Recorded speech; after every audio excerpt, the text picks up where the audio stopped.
Yo, what's up guys? Today we're going to be talking about Darth Nihilus, the Lord of Hunger. Darth Nihilus' story is very interesting. He went from almost losing everything to a super weapon to becoming one of the most powerful Sith Lords in the galaxy, eventually beginning a Jedi purge. But in the end, his lack of focus eventually became his demise. This is the story of Darth Nihilus.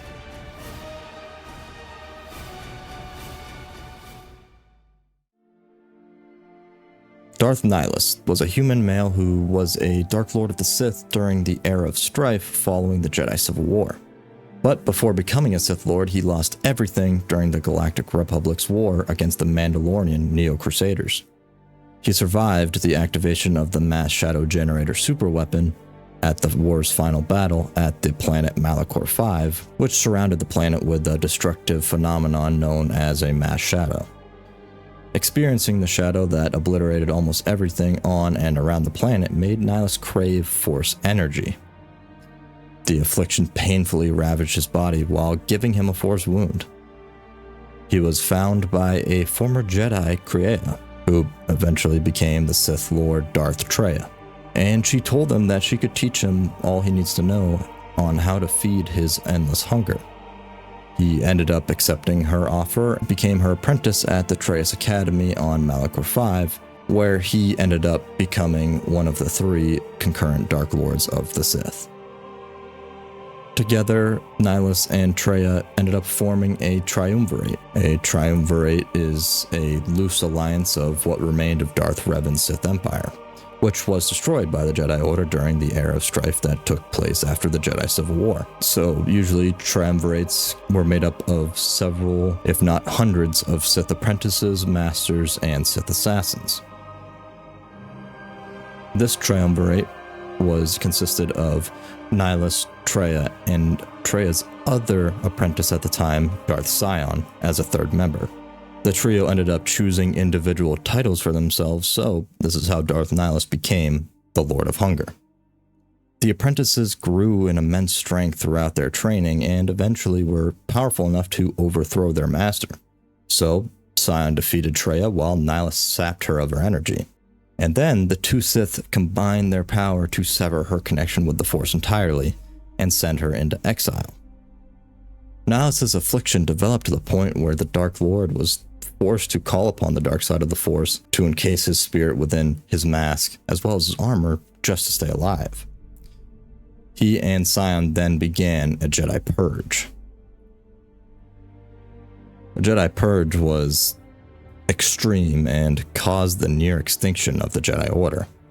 Nihilus was responsible for the devastation of the planet Qatar in 3952 BBY, killing and absorbing the Force energy of the Jedi at the Conclave on Qatar, along with every other living thing on the world, except for one woman named Visas Mar. Mar was collected from the surface, and Nihilus began to train her as his shadow hand. About 1 year later, Nihilus sensed a growing presence in the Force and sent Mar to go out and take care of it. That presence ended up being a woman exiled from the Jedi Order, Mitra Surik, who was on a quest to find the few Jedi Masters who had survived the Purge, alongside Darth Traya, who had put away her Sith ways at this time and identified herself once more as Kreia. When Mar attempted to assassinate Surik, the exiled Jedi defeated her and convinced her to turn to the light side of the Force in the process. Although Nihilus returned to lurking the fringes of known space, he was eventually tricked by Kreia into initiating the Battle of Telos IV in an attempt to absorb a Jedi Academy that lacked any Force sensitives aside from the Headmistress. Nihilus met a large Republic and Mandalorian fleet at Telos IV that distracted him. Meanwhile, his flagship, the Ravager, was secretly boarded by a small force consisting of Surik, Mar, and Mandalore the Preserver. Mandalore the Preserver, or otherwise known as Canderous Ordo, was a Mandalorian of Clan Ordo who fought in the Mandalorian Wars from 3976 BBY to 3960 BBY. While serving with the Mandalorian Neo-Crusaders, he participated in several battles, earning significant glory and prestige with his bold tactics and leadership. So Mandalore the Preserver and his Mandalorians also were with Surik and Mar. The trio ended up confronting Nihilus on his ship and ended up killing him. And in the ensuing duel, the Mandalorians rigged explosives that destroyed the ship. However, Darth Nihilus' armor maintained his spirit and was collected for burial on the Sith homeworld of Korriban, where his soul could be contacted with a holocron of his own creation.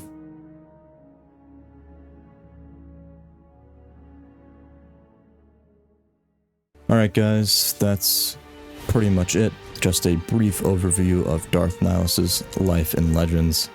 It's pretty sick how he almost lost everything, but that ended up becoming his biggest strength. His hunger. His hunger ended up making him one of the most powerful Sith, which is pretty cool. Also, him being able to sever people's connection with the Force is crazy. This didn't really explain how powerful Nihilus was. Nihilus was, in Legends, one of the most powerful Sith ever. Literally, him and Sion started a Jedi purge and almost extinct all the Jedi, that's insane, just how powerful Nihilus was. But his spirit still being able to be contacted with a holocron is still crazy. That's just how strong he is, in Legends at least. But yeah, it's pretty much gonna do it. Leave a like, subscribe, and comment down below what character you want to see me go over next. Doesn't matter if it's Legends, canon, whatever. I'll try and go over it. Also, check out my gaming channel, my Instagram, my Twitter. Those are in the description as well. And follow me for more overviews of characters and more lore and stuff like that. But besides that, that's gonna do it. Catch you on the next one, guys. See ya.